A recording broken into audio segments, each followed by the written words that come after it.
I'm Steve Eberly. I'm the IVC's VP for Advancement, Marketing, and Communication, and I am so happy to welcome all of you here today. There's almost 1,000 of you who have registered for this, which is a little mind-blowing, but it's a real gift as well. Couple housekeeping things real quick. This is being recorded.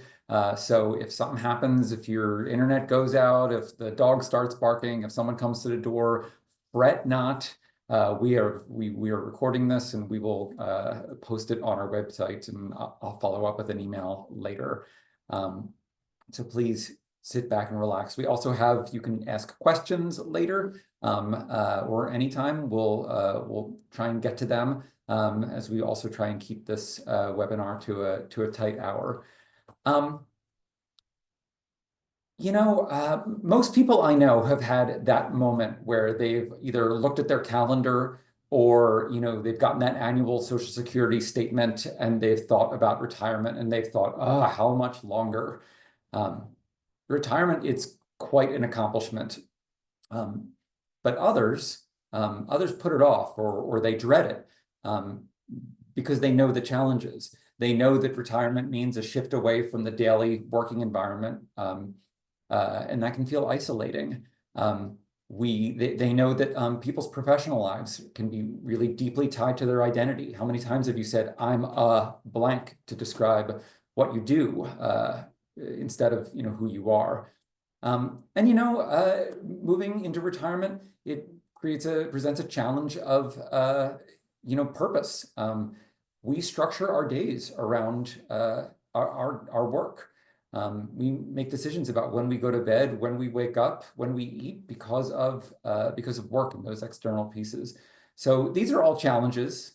They're not the end of the road, and they can be overcome.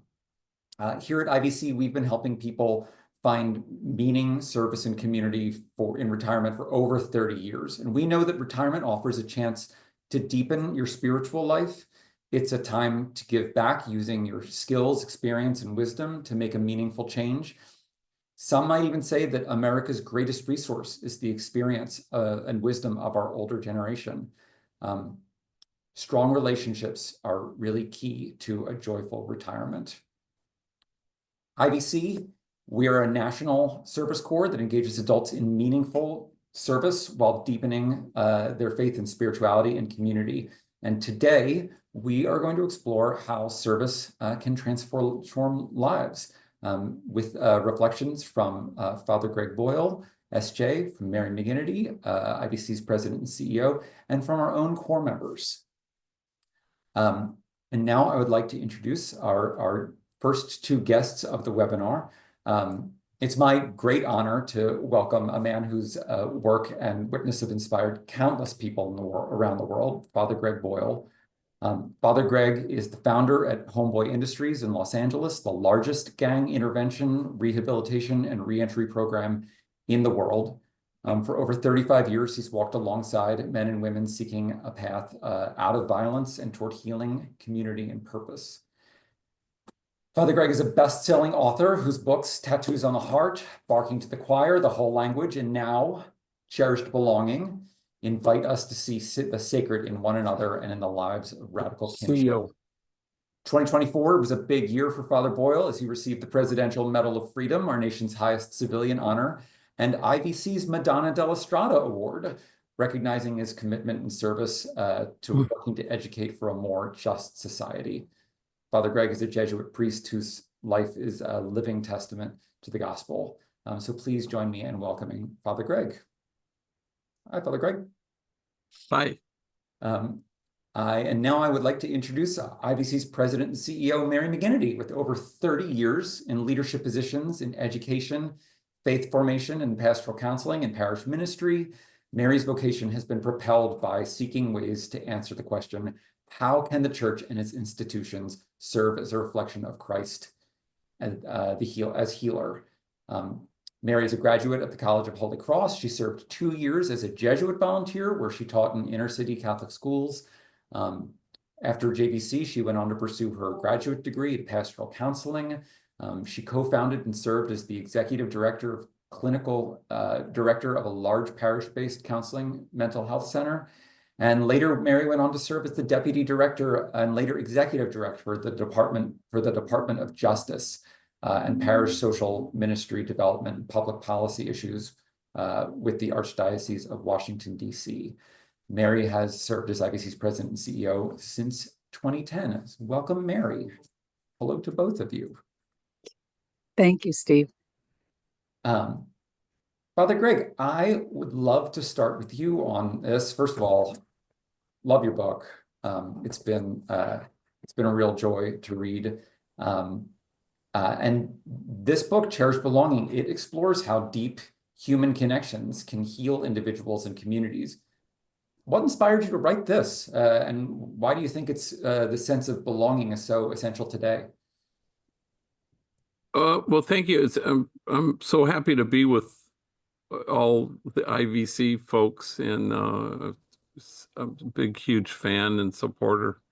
Yeah, I don't know. I think it's the times in which we live. People talk about, divided times, and that how can we can find a kind of love, a cherishing love that will bridge the distance between us. And so, yeah, it was more timely in as much as it was released on election day. It was supposed to have come out 2 months before, but the damn author couldn't get his act together in time. So that's what happened there. But yeah, so I think it's and it also posits, I think I mentioned in the book that here at Homeboy, two kind of overriding principles that we embrace are the ideas that everyone is unshakably good and no exceptions, and we belong to each other, no exceptions.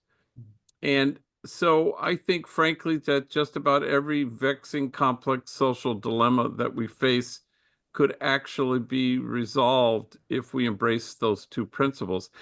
And in fact, the reason we don't make progress is because we hedge our bets. We think not everybody is good, and we think not everybody belongs. And so it actually hinders us from, putting the next loving foot in front of the next. Mm-hmm. I hear so often people talk about, even in the Catholic Church, this kind of church or that kind of church, our kind of church or their kind of church, and that just that sense of othering that we're so given to do now, to just decide that one group of people, that's their thing, and we're different from them. Yeah, I think part of the issue is that if you think there are bad people, then that just leaves you wide open to other. But if sometimes if we're all just walking each other home to health and wholeness and wellness, then there's no reason to make an other of some other fellow human being. Yeah, exactly. Mary, I know many of our core members say they join because they're looking for meaning and purpose. I think they're trying to figure out what to do to give back. How does IVC help people find that sense of belonging, that kind of we're all together that Father Greg was talking about? How do they find that sense of belonging through service?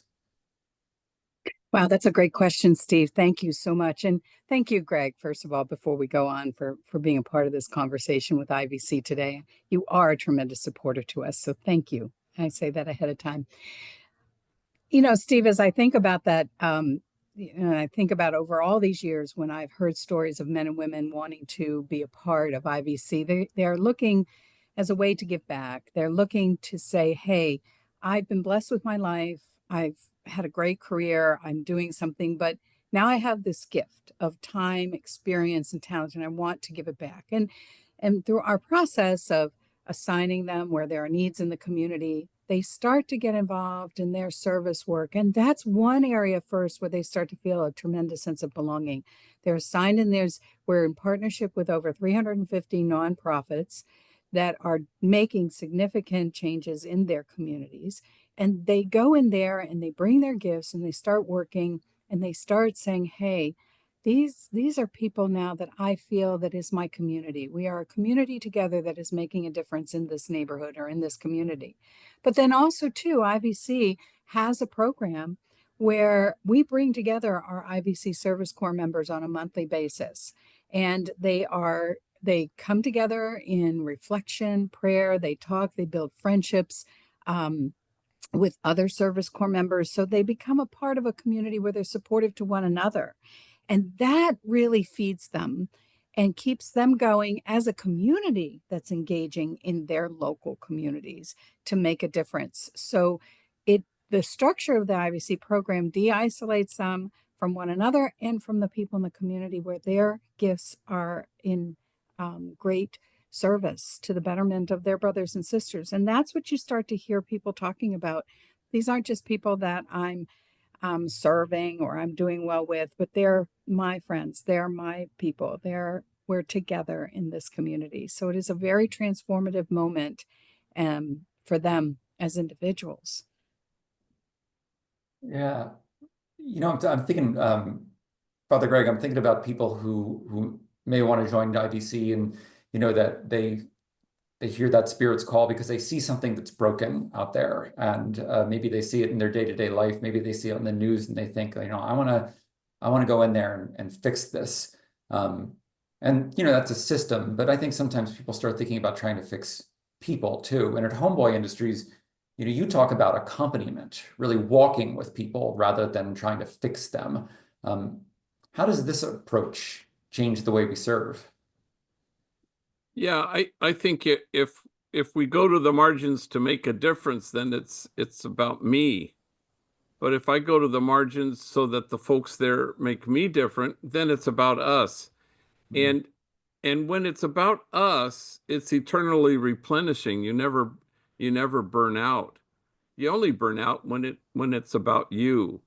And then what keeps it about you is saving, rescuing, fixing, as you say. And then it's really, success and measuring, and it's about you. But exactly what Mary just mentioned, which is this exquisite mutuality that the IVC members experience at the margins and in their service and in their work. It's not service provider, service recipient. It's exquisitely mutual, where it really is no distance between the person who's accompanying and the person who's being accompanied. So I think that's essential, because that's where the joy is in this exquisite mutuality where there's no daylight that separates us.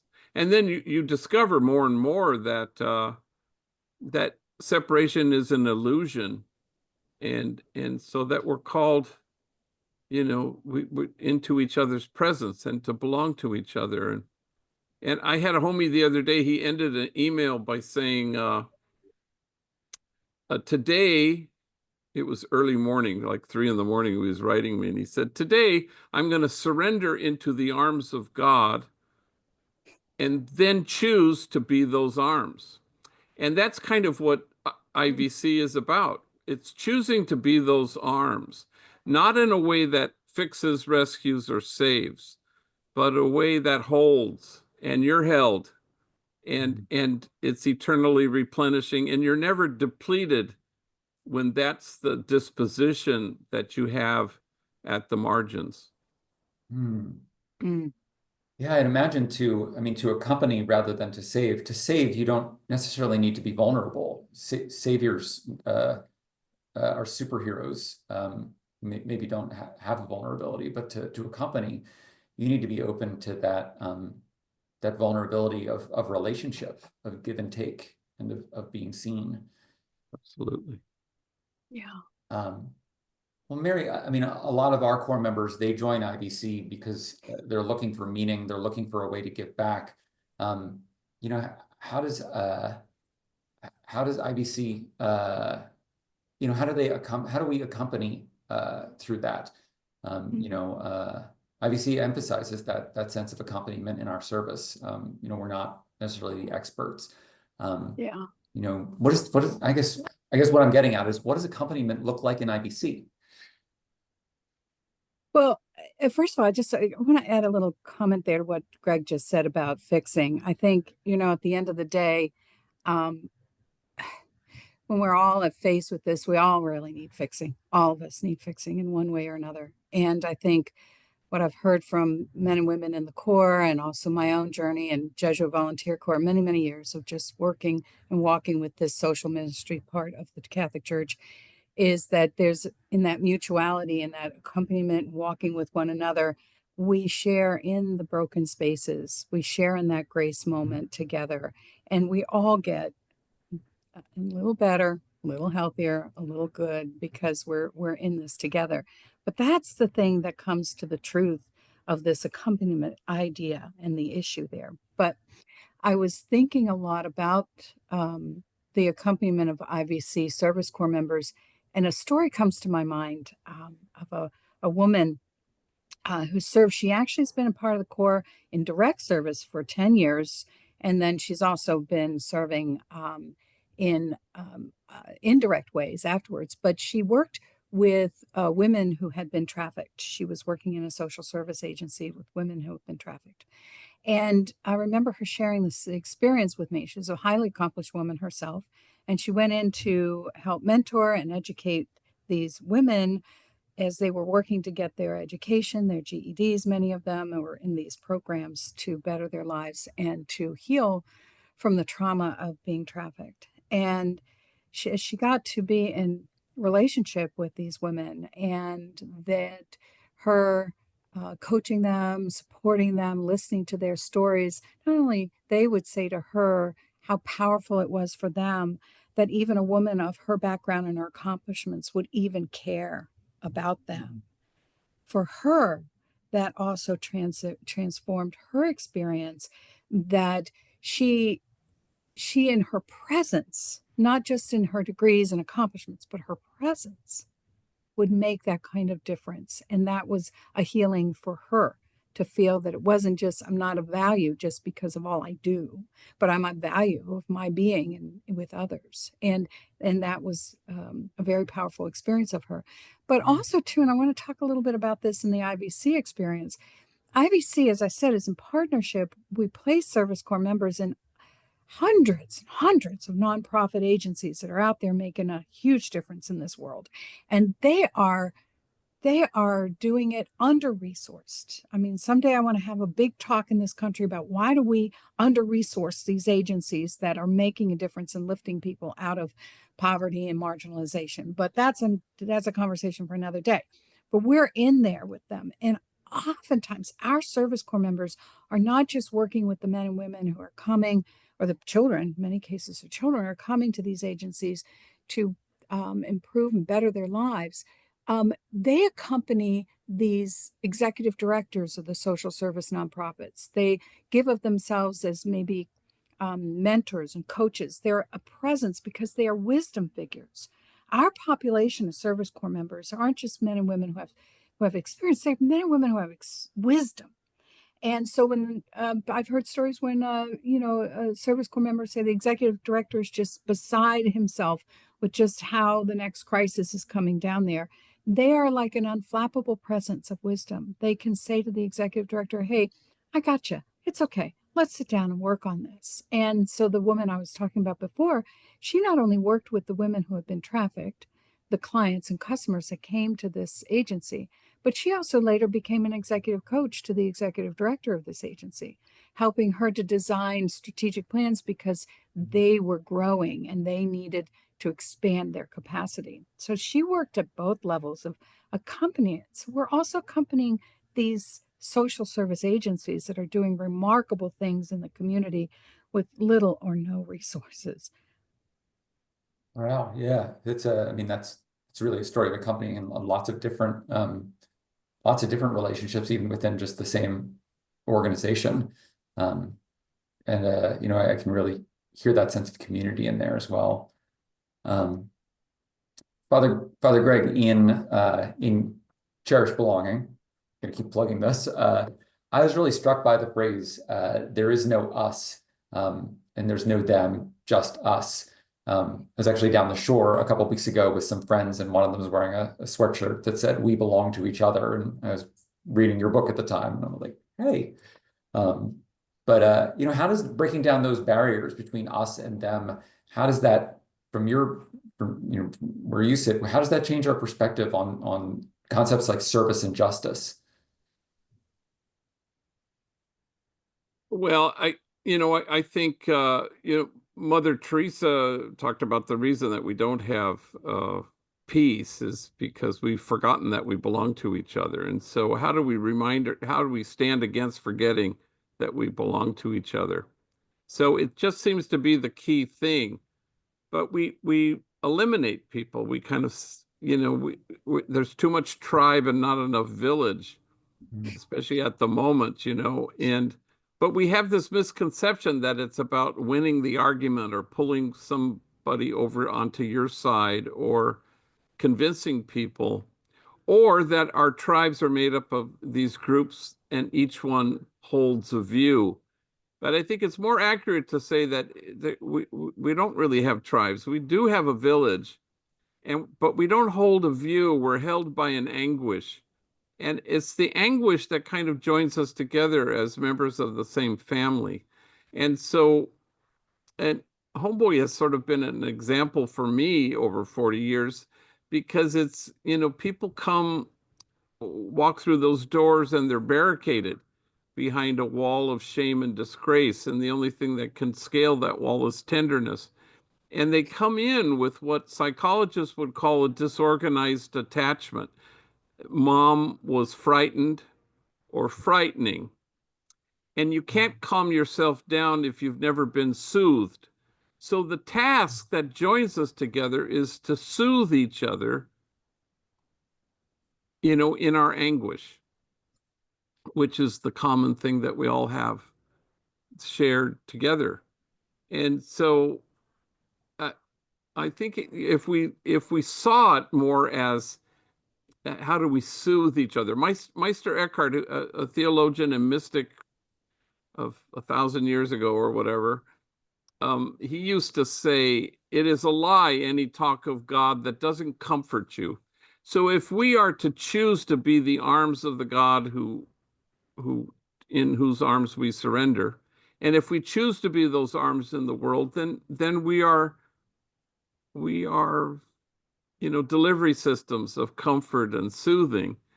And that's kind of enough. We get very, I frankly believe we still need to do resistance and enter the fray and be clear about what we want as a people.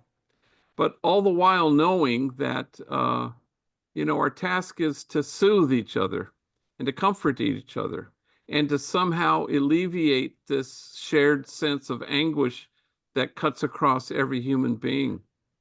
And so here at Homeboy, it's like we call it dosing. Everybody gets a dose, everybody gives a dose, everybody's involved in the dosing. It's not go to one office and you get it.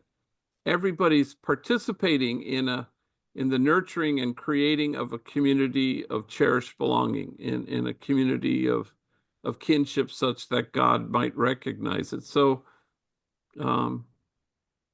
it kind of brings it down to every moment of, where we breathe in the spirit that delights in our being, and you breathe that out into the world because the world could use it. And, if we all did that, I suspect distances would be bridged in a more sure way than just winning the argument and convincing somebody to believe what you believe. Yeah, I mean, you say in the book, I mean, there's the phrase hurt people, and then you come up with in the book, cherished people, cherish people. And it makes me think of Henry Nouwen and the wounded healer. And I mean, I'm hearing elements of that, that our woundedness is one of the things we all have in common. Absolutely. And unless you welcome your own wound, you're going to be tempted to despise the wounded.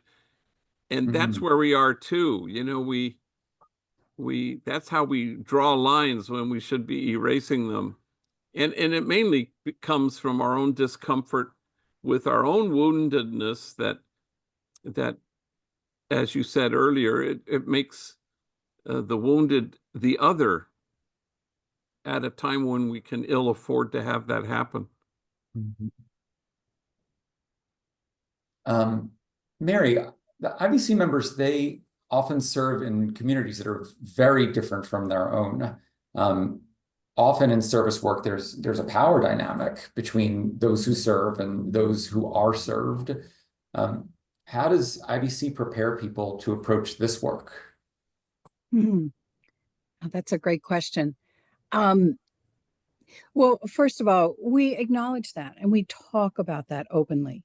When people join the Corps, they start getting involved in their work. They're in these monthly gatherings. They're working with the regional directors.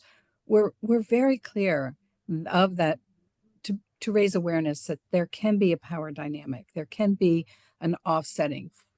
Oftentimes, like if we have a service corps member who maybe worked in a big corporation where they had a lot of resources, and now all of a sudden they're working in a small nonprofit with scrappy resources, and it can be frustration points for them. Why can't we do more? And there's an adjustment period to understand the conditions that they are now working in. So we do talk a lot about that in terms of what they're entering into, and to build what in our Catholic social teaching language is called a right relationship. How do we get into right relationships with one another? So there's a lot of conversations that go on around that so that people can talk to one another about how this feels, how it adjusts, so that people are moving towards that sense, as Greg is so beautifully phrasing about, we belong to each other. There is an equalizing, and that is we have to create this space where we can talk about that openly and honestly with each other. I also want to invite here this gift that we have being of an Ignatian work, of the work of the Society of Jesus, of the spirituality of Saint Ignatius, and talks about the gift of humility. And what is it? What is humility really? And it is that understanding that we are all equal. We are all human beings walking along here together. And it's not about, oh, I'm less than or more than, but just that reality that in the face, we are all loved by God equally, and that we are to get into that understanding of a right relationship with each other. So in the IVC experience, we have a spirituality program where we're providing people with structured ways to deepen in their spiritual selves, that grace, that spirituality of their souls and their mind, and how we're coming into understanding with God and into that relationship that knows that I am beloved by God, and then I become those arms, as Greg talks about. And that's the part of our structured program of building an IVC community where people can talk about these things honestly, authentically, and safely. Yeah. Well, let's actually stay on that for a little bit with in Ignatian spirituality. I mean, Father Greg, you're a Jesuit, and you're a person. I mean, how has your own faith, either as a Jesuit or as just an individual, I mean, how has your faith helped shape the way you see service and justice? Well, I think, the church has sort of bought into forever, this kind of finger wagging and do this and don't do that. I think we abandoned too long ago the invitation, and it's all been kind of admonition, and it's too bad. Talking of Ignatius, Saint Ignatius, in his spiritual exercises and the meditation on the two standards, Ignatius says, see Jesus standing in the lowly place. And that's all it says. It doesn't say, see Jesus pointing to the lowly place and asking you to get your ass over to the lowly place. No, you see him standing there. And then you start to ask, why is he standing there? What is he getting out of this? And then you kind of feel the invitation of it, that you're being invited to where the joy is. My joy, yours, your joy complete. You're being invited to stand in the lowly place, which I would say is the margins. And it's joyful. It's not, oh my God, I gotta do justice, I gotta do service. I mean, the best kept secret is this is where the joy is. And so it's not burden, and it's not, something that's being laid upon you.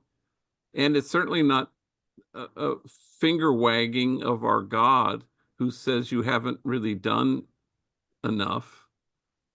It's all invitation. I wish we could, reignite a sense of pure invitation. And the gospel kind of works against us, frankly, sometimes. Goats and sheep. Now, I don't believe any of that. Once you know the God of love, you fire all the other gods. The one that separates and says there are goats and sheep. There aren't. We're all being invited to joy and to wholeness. Let's go. You'll be happier. You'll be joyful. And it's not. Then it becomes this sort of thing I have to do and somehow meet some kind of measurement. And I don't think the God we actually have is doing very much measuring. As Mary said, this God is loving, can't stop loving us, can't take her eyes off of us, So it's like, might as well just bask in it rather than think that, you're not measuring up. I don't know where we got that idea, but boy, did we get it. Greg, if I can interject here, Steve, I am so grateful that you brought up the joy thing because, I've been at the helm here with IVC for 17 years. And when I've gone around and talked to Service Corps members and people in IVC, including staff, joy is the word that comes out. I have watched people sign up for IVC, start out, and I swear they get younger looking, they get more vital, and it's beautiful to see that vibrancy coming out in people. And that's what it is.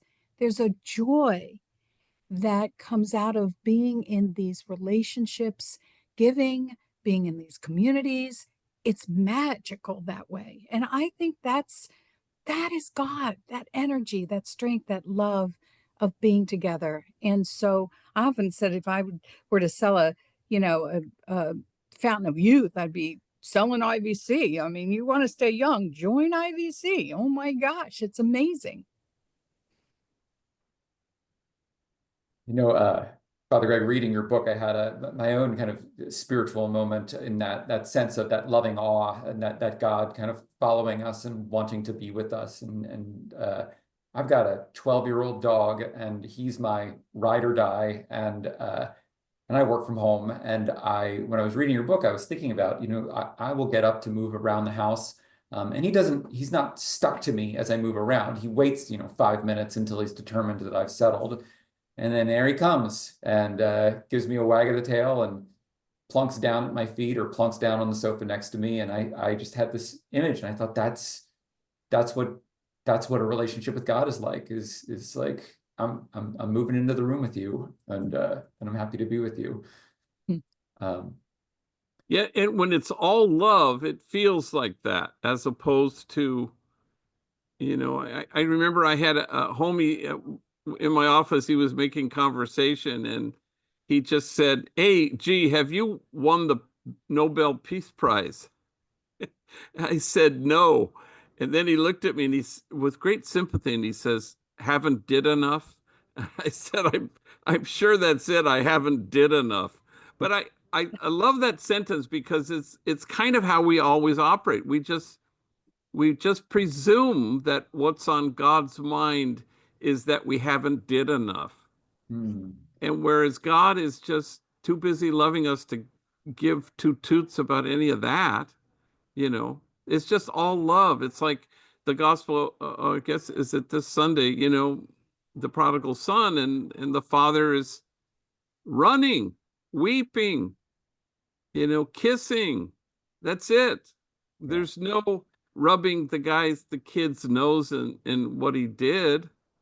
There's none of that. There's not waiting for an apology, none of it. It's all pure love. And we have such a hard time really accepting that. It's too bad. Yeah. Well, but also too, that's the power of our relationships in being with one another, especially around services. If people have not had that experience in their life, they don't know how to call upon it, to even relate to that idea. And in the stories of IVC Service Corps members, I watch how they give that unconditional affirmation and love to people who may have never experienced that in their life in a concrete, real way. And that becomes an open door for them to say, oh, maybe this is what it feels like to be loved, to be cared for. And that's a very powerful experience that we can give to one another. Because if we haven't had that in life, or we haven't had it from our parents, or even in the institutions that we've worked in, how do we get it? Somebody in our life needs to show it to us. And that's what a service can be. We can show it to others. We can give that love. Well, we've been talking so much about service and transformation, and I think I would love to invite, there's that word again, but I would love to invite, we've got 2 Corps members who have joined us today, and I'd love to invite Anne and Jim to join us so that people can hear about, their experience and what it's been like living this mission with IVC every day. For our audience, Anne Egan, who's with us, Anne Egan joined IVC in San Diego just this last August. And although this is her first year serving in the Corps, Anne was instrumental in helping us get off the ground a grant-funded project that's building partnerships with San Diego Catholic schools. Anne was most recently principal of St. Catherine Drexel School in San Diego, and now she serves as a Corps member at St. Rita's School within that partnership that she helped kick off. And Jim Casey, Jim has served with IVC in Baltimore since 2021. His most recent placement was with the Archdiocese of Baltimore Grief Ministry, which supports family members of murder victims. Prior to IVC, Jim was a magistrate at Baltimore City Circuit Court. Jim participated in IVC's 2022 Camino, Ignatian Camino experience. And he's actually preparing to head out on another Camino experience soon. So Jim and Anne, welcome. Thank you. Anne, let's start with you. What drew you to IVC? What made you say, yeah, I think I want to do this? Well, first of all, thank you for having me, and I'm very excited to be here. I am new to IVC as a volunteer Corps member as of August, but I've been in Catholic education for a long time, since I got out of college. And as you mentioned in my introduction, that I was working on a grant as I was ready to retire. And last spring, we were fortunate enough to time that correctly.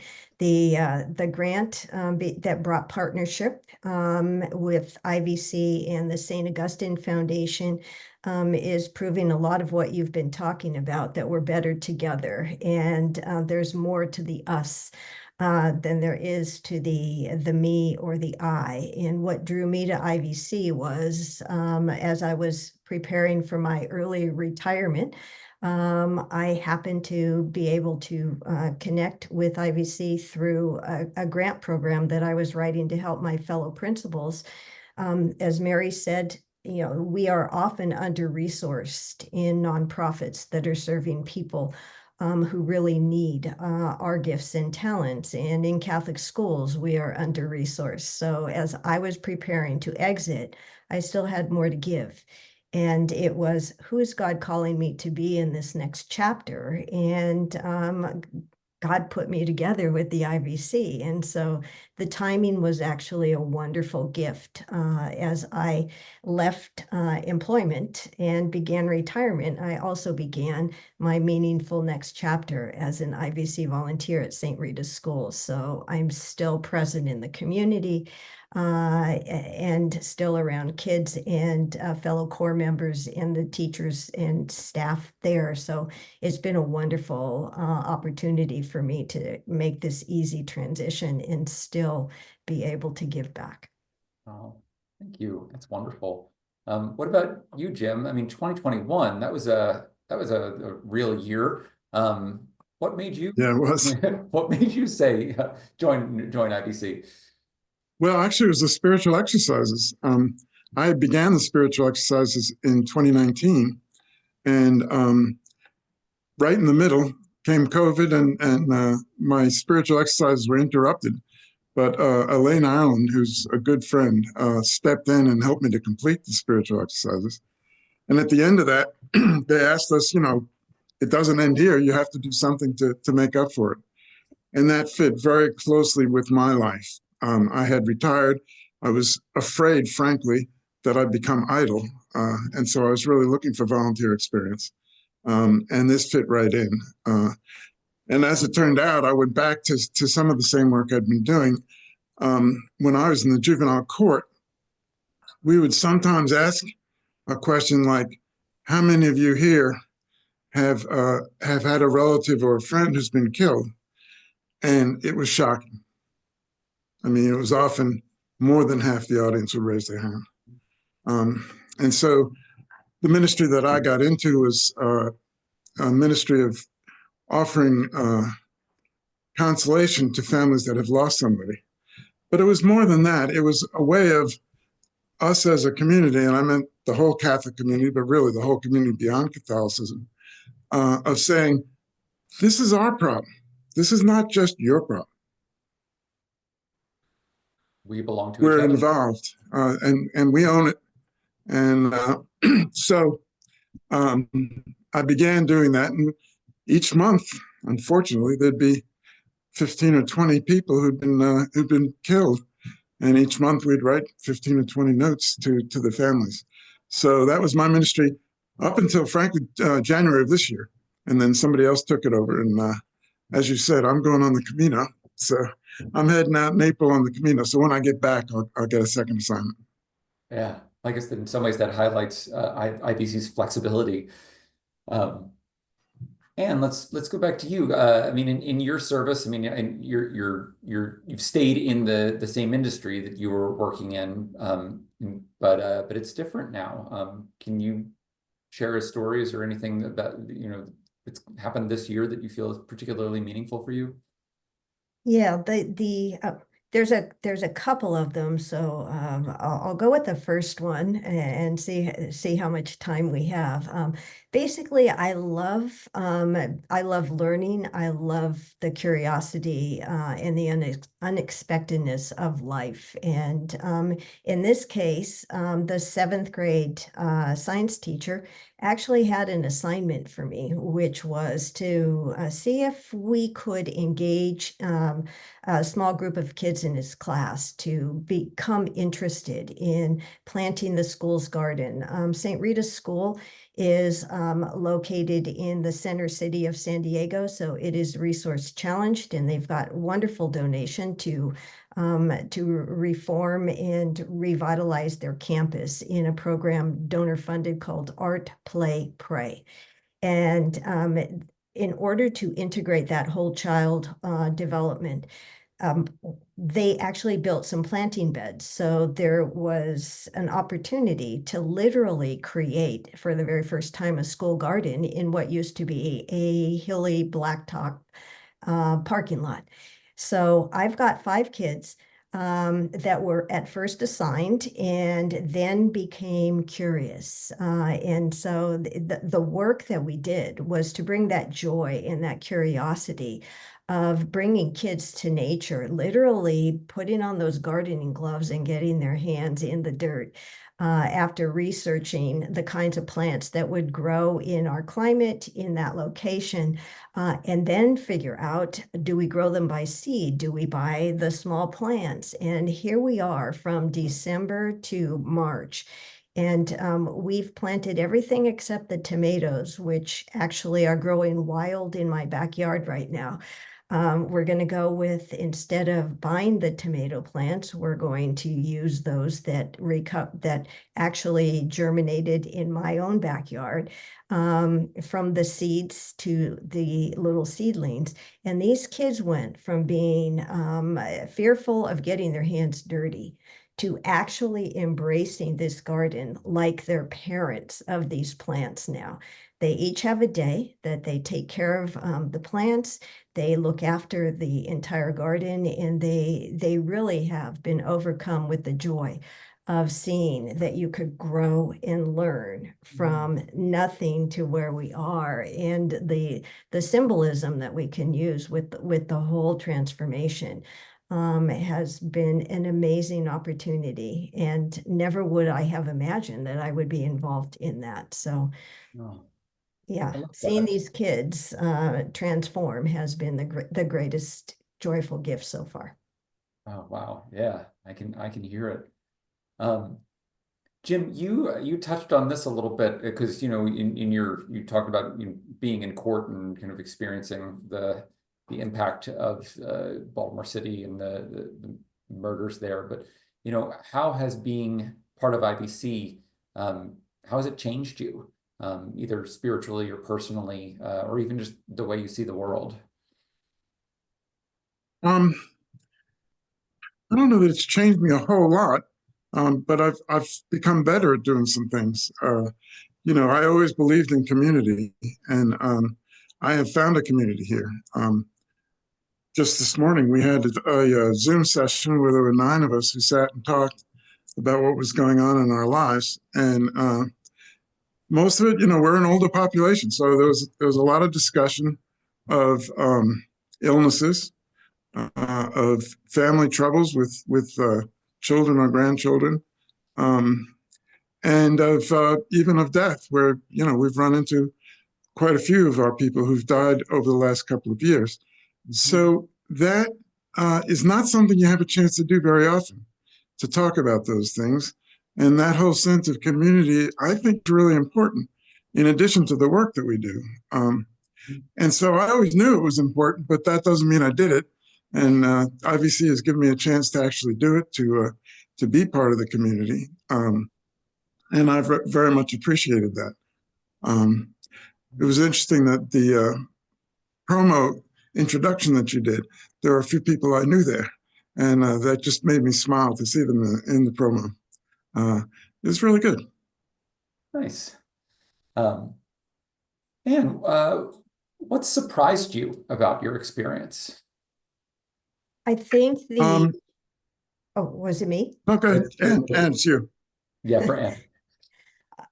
I think the biggest surprise so far, and I'll go with what Jim talked about. I was looking for the next phase to be a part of the community and to really show up and be present, but also, from a spiritual and a personal growth side, looking for that reflection with the connection.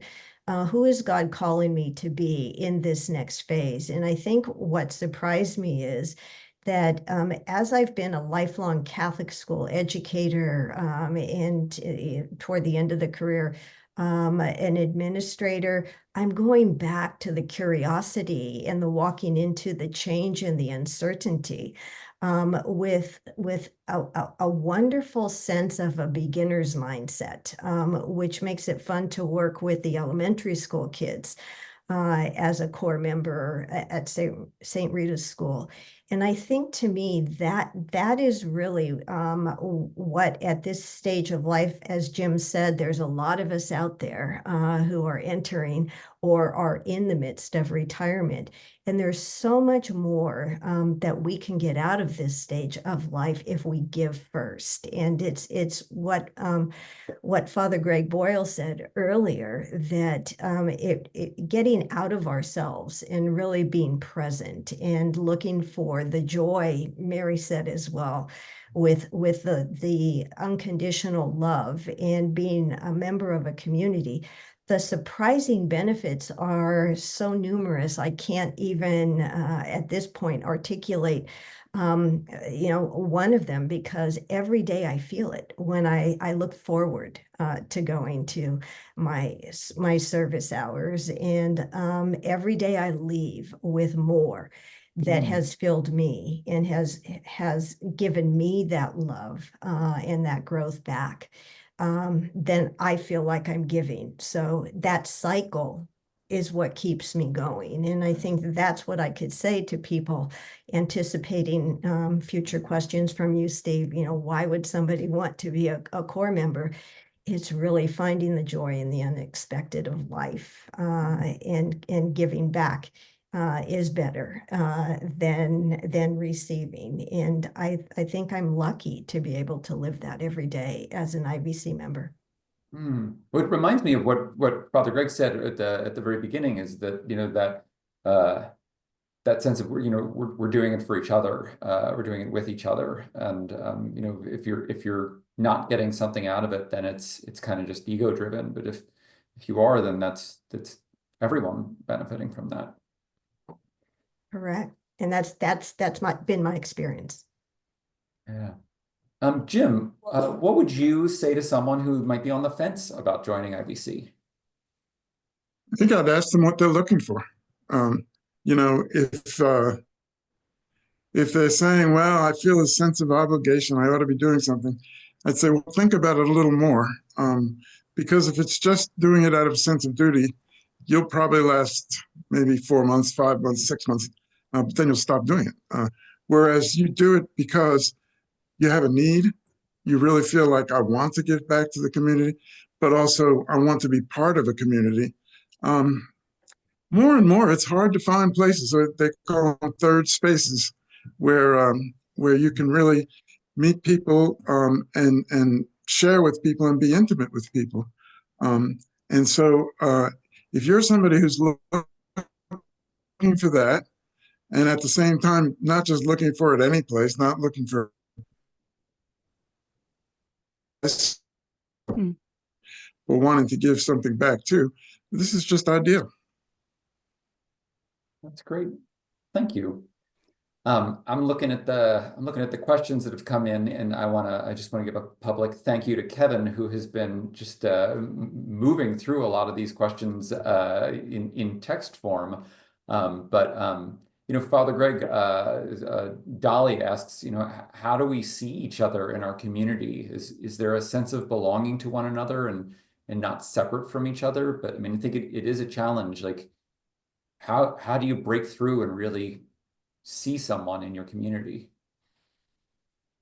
Yeah, I think this comes from our own practice. I have a friend who, older than I am, who recently was assaulted on the street by an unhoused man, knocked him over the head, took his wallet.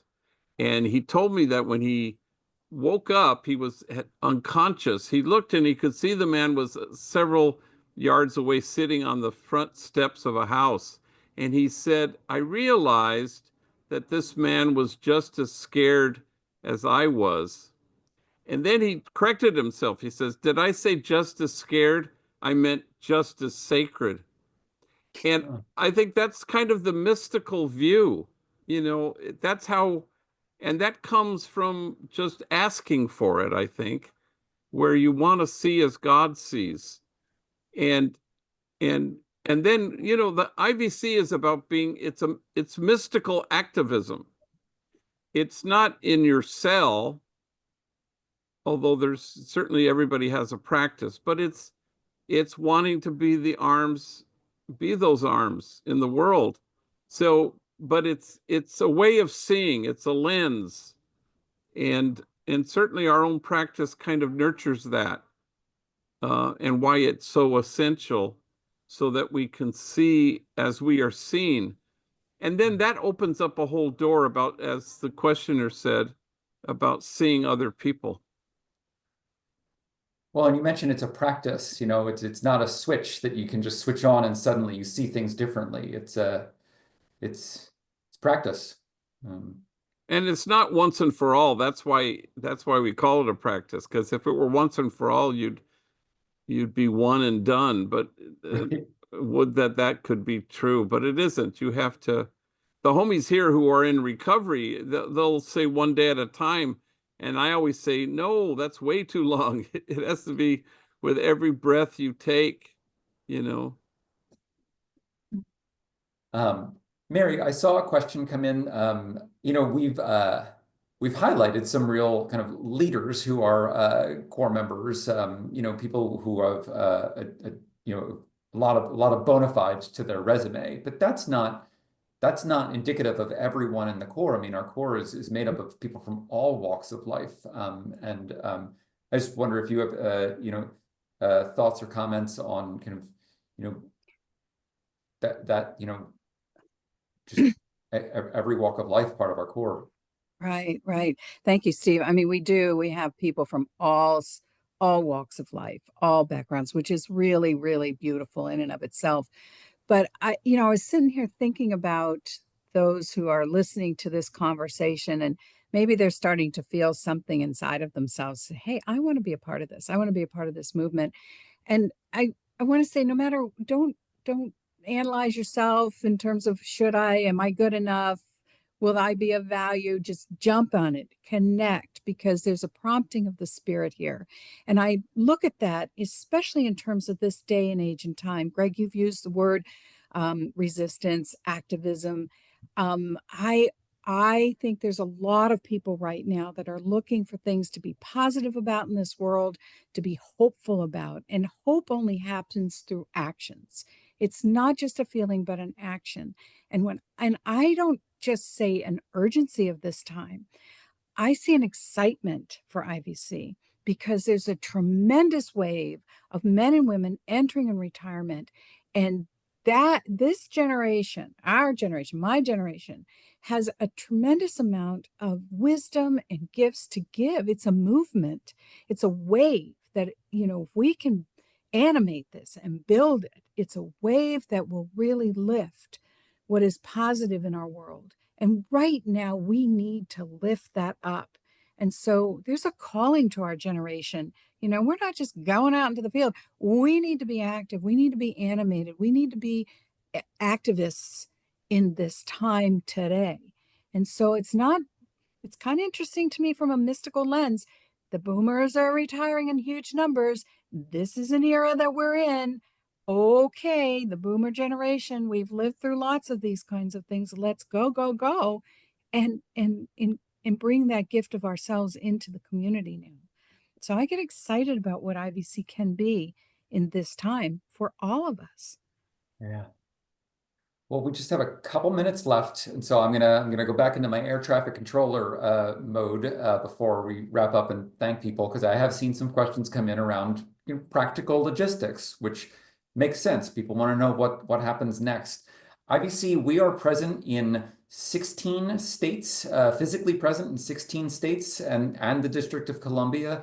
And we have a virtual program that serves the whole United States, really the whole world. We have people serving either living in other countries or serving in other countries. Virtually, some of those options are, in-person service in your community, and then plugging into our virtual spiritual support program, or even kind of serve from home virtual options. And so, people have said, seen some questions come through. How do I know what region I'm in? That's why we asked you to give us your zip code when you registered for this. I will be in touch by the end of the week with a thank you follow-up. I'll share the recording of the video with you, and I'll introduce you to who your local director is, your local point of contact. And if you want to follow up, I invite you to do so. That I think is about it. I really want to thank. Oh, go on, Mary. No, I was going to say, come visit the website in and of itself too. There's a lot of great information there, and you can contact information directly. Yeah, follow us on Facebook, Instagram, all that stuff. You'll see some great stories of people serving. So I want to thank Father Greg for taking an hour out of his day to come hang out with us. Thank you. Thank you, Mary, for joining us. Thank you, Anne and Jim, for coming and sharing a little bit of your story with us. I want to thank Kevin for hanging out behind the scenes and making this run smoothly. And most importantly, I want to thank all of you for coming in and joining us today. And actually, last but not least, I always say this, I want to thank our benefactors. We serve over 350 nonprofits around the country, and they can depend on us because we can depend on you. And so thank you, everyone. It's Monday. It's going to be a great week, everyone. Have a good one. Steve, thank you. Thank you for hosting us tonight. Thank you. Sure thing. Bye, everyone. Bye.